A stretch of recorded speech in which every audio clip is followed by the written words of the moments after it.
నమస్తే. Fridge door ని మనము ఏదైనా పొడి క్లాత్ తో క్లీన్ చేసుకున్నాం అనుకోండి, చాలా నీట్ గా కనబడుతుంది. కానీ ఇలా ఫ్రిడ్జ్ లోపట ఉండే రబ్బర్ ని మాత్రం అంత బాగా క్లీన్ చేసుకోలేం. దాంట్లో ఉండే ఇలాంటి జిడ్డు కానీ డస్ట్ అనేది అలాగే ఉండిపోతుంది. ఇలాంటి ఫ్రిడ్జ్ రబ్బర్ ని క్లీన్ చేసుకోవాలంటే ఎలాంటి లిక్విడ్లు కూడా అవసరం లేదండి. వైట్ వెనిగర్ ఉంటుంది కదండి, ఇలా ఒక చిన్న బౌల్లోకి వైట్ వెనిగర్ ని వేసుకోండి. పాడైపోయిన ఒక టూత్ బ్రష్ ని తీసుకొని ఇలా వైట్ వెనిగర్ లో బాగా తడిపేసిన తర్వాత ఫ్రిడ్జ్ డోర్ పైన ఇలా జిడ్డు మరకలు ఉన్నాయి కదండి, దాన్ని ఇలా క్లీన్ చేసుకున్నారనుకోండి, చాలా తక్కువ టైంలో ఈజీగా క్లీన్ చేసుకోవచ్చు. ఫ్రిడ్జ్ని క్లీన్ చేసుకోవడానికి మనము ఎలాంటి లిక్విడ్స్ని యూజ్ చేయాల్సిన అవసరం లేదండి. ఒక వైట్ వెనిగర్తో క్లీన్ చేసుకున్నాం అనుకోండి, ఘాటైన ఈ వెనిగర్కి ఎలాంటి జిడ్డు మరకలైనా తొలగిపోతాయి. ఫ్రిడ్జ్ రబ్బర్ని ఎప్పుడు క్లీన్ చేసుకున్నా కూడా ఇలా పాడైపోయిన టూత్ బ్రష్తో క్లీన్ చేసుకోండి. జిడ్డు అనేది ఇలా పూర్తిగా వచ్చేస్తుంది. ఇప్పుడు ఒక పొడి క్లాత్ని తీసుకొని ఇలా ఫ్రిడ్జ్లో ఉండే రబ్బర్ని అంతా కూడా క్లీన్ చేసుకోండి. చూసారు కదండి, మళ్ళీ ఎప్పటి మాదిరిగా ఇలా నీట్గా క్లీన్గా కనబడుతుంది. వెడల్పుగా ఉండే ఒక ప్లేట్ని తీసుకొని కొద్దిగా సర్పుని వేసుకోండి. బాగా వేడి చేసిన హాట్ వాటర్ని ఈ ప్లేట్లోకి వేసుకోండి. ఈ రెండు చాలండి. మన ఇంట్లో ఉండే చాపర్ని, నైఫ్ని, సీజర్స్ని, చపాతీలకి ఆయిల్ రాసే బ్రష్ని అన్నిటినీ కూడా ఈ హాట్ వాటర్లో ఒక 5 to 10 minutes పాటు అలాగే ఉంచేయడం వలన దాంట్లో ఉండే జిడ్డు అనేది పూర్తిగా ఈ వాటర్లోకి వచ్చేస్తుంది. చూసారు కదండి, మనము స్క్రబ్బర్ని కానీ బ్రష్ని వాడకుండానే ఇలా అలాగే ఉంచడం వలన దాంట్లో ఉండే ఈ ఆయిల్ కానీ జిడ్డు అనేది ఈజీగా వచ్చేసింది. ఆ తర్వాత మనము ఇలా సింపుల్గా పాడైపోయిన ఒక టూత్ బ్రష్తో అన్నిటినీ ఇలా రుద్దేసామనుకోండి, మళ్ళీ ఎప్పటి మాదిరిగా చాలా నీట్గా క్లీన్గా కనబడతాయి. ఆ తర్వాత ఈ వాటర్ అన్నీ తీసేసి మరొకసారి ఫ్రెష్ వాటర్తో క్లీన్ చేసుకున్నాం కదండి. చూసారు కదండి ఎంత నీట్గా ఉన్నాయో. వైట్ కలర్ షెడ్స్ ఉంటాయి కదండి, ఇలాంటి కలర్స్ పైన మురికి అనేది చాలా బాగా కనబడుతుంది. ఇలా మనము వాషింగ్ మిషన్లో వేసిన తర్వాత కాలర్ పైన మనము ఇలా వైట్ కలర్ ప్లాస్టర్ని వేయండి. ఇది అన్ని మెడికల్ షాప్లో కానీ ఎలక్ట్రికల్ షాప్లో దొరుకుతుందండి. కాస్ట్ కూడా చాలా తక్కువగా ఉంటుంది. ఇలా వైట్ కలర్ డ్రెస్ల పైన మనము ఈ ప్లాస్టర్ని వేసామనుకోండి, మురికి అనేది దానికి అంటుకోకుండా ఉండటం వలన ఈజీగా వాష్ చేయడానికి వీలవుతుంది. ఇలా బయటకి కనబడకుండా ఈ కలర్ అనేది అందులోనే మ్యాచింగ్ ఉంటుంది. కాబట్టి ఇలా జిడ్డు ఏర్పడకుండా ఉండాలంటే ఇలాంటి వైట్ కలర్ షర్ట్స్ పైన ప్లాస్టర్ని వేసుకోండి.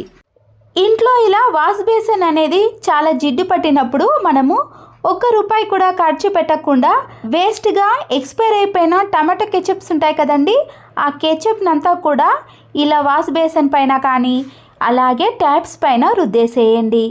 ఆ తర్వాత ఒక స్క్రబ్బర్ని తీసుకొని బాగా రుద్దేశారనుకోండి, ఇలా జిడ్డు పట్టిన వాష్ బేసిన్ కూడా చాలా తెల్లగా, ట్యాప్స్ పైన పడ్డ సోప్ మరకలు, వాటర్ మరకలు కూడా పూర్తిగా తొలగిపోతాయి. చూసారు కదండి, ఎక్కడ కూడా ఒక్క మరక కూడా కనిపించకుండా ట్యాప్స్ కానీ వాష్ బేసిన్ని కానీ ఇలా నీట్గా క్లీన్ చేసుకోండి. బియ్యం సంచులను మనము ఇలా ఓపెన్ ఉంచేసామనుకోండి, దాంట్లో పురుగులు కానీ లేదా ఏదైనా డస్ట్ అనేది పడుతూ ఉంటుంది. ఇలా బ్యాంగిల్స్ని తీసుకొని బియ్యం సంచికి వేసామనుకోండి, దాంట్లో డస్ట్ కానీ పురుగు కానీ అస్సలకే పట్టదండి. ఎన్ని రోజులు అలాగే ఉంచినా కూడా పురుగు పట్టకుండా ఉంటుంది. ఖాళీ స్టిక్కర్ ప్యాకెట్ ఉంటుంది కదండి, వేస్ట్ అని పడేస్తాం. కానీ దాంట్లో ఉండే ఇలా కవర్ని తీసేసి ఇలా వీడియోలో చూపించిన మాదిరిగా స్టిక్కర్ ప్యాకెట్ని రెండుగా మలుచుకోవడం కానీ లేదా కొద్దిగా చిన్నగా పై భాగాన ఇలా పెద్ద సైజులో మలుచుకోవడం కానీ చేయాలి. మనం పెట్టే వాటిని దాన్ని బట్టి ఈ స్టిక్కర్ ప్యాకెట్ని ఇలా రెండుగా మలుచుకోండి.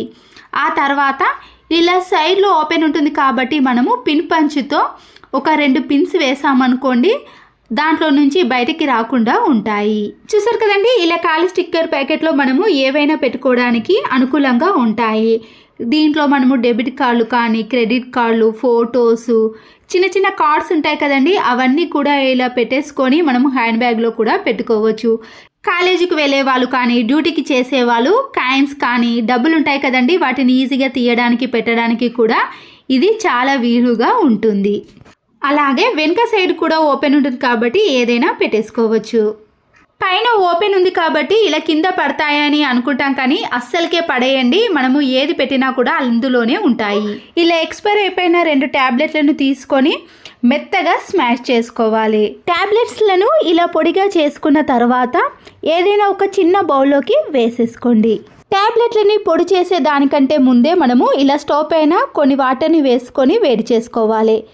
కిచెన్ సింక్లో ఏదైనా బ్యాడ్ స్మెల్ కానీ వాటర్ బ్లాకేజు, చిన్న చిన్న బ్యాక్టీరియా పురుగులు, జెల్ల పురుగులు లాంటివి వస్తున్నప్పుడు ఈ పొడిని వేసిన తర్వాత హాట్ వాటర్ని కూడా కొద్దిగా వేసేయాలి. ఇలా వేయడం వలన వాటర్ బ్లాకేజ్ అనేది కాకుండా ఉంటుంది. కిచెన్ సింక్ కూడా చాలా నీట్గా, ఎలాంటి బ్యాడ్ స్మెల్ రాకుండా చాలా రోజుల వరకు ఫ్రెష్గా ఉంటుంది. ఇలాంటి నెట్ జాలి ఉంటుంది కదండి, మనము గాలి అనేది ఫ్రెష్గా రావాలన్నా, వెంటిలేషన్ ఎక్కువగా రావాలంటే సన్న డస్ట్ అనేది ఈ జాలీలో అలాగే ఉండిపోతుందండి. ఇలా పాడైపోయిన ఒక టూత్ బ్రష్తో మనము ఈ జాలిని ఇలా బాగా రాయాలి.